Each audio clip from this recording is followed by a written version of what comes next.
to DMP Training Center.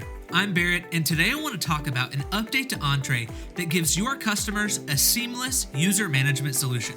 Entre version 9.0 brings a brand new integration with Microsoft's Active Directory and LDAP 3 directory services. This update allows NOC operators to view and edit data across multiple systems and locations.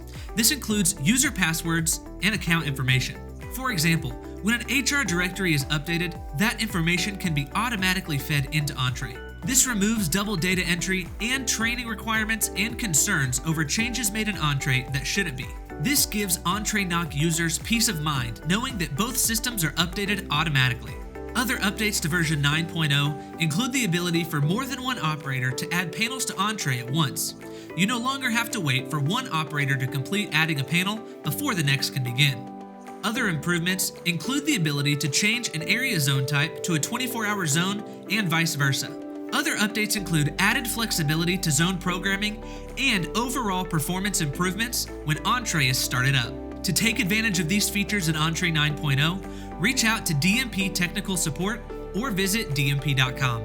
Thank you for your time and for your business.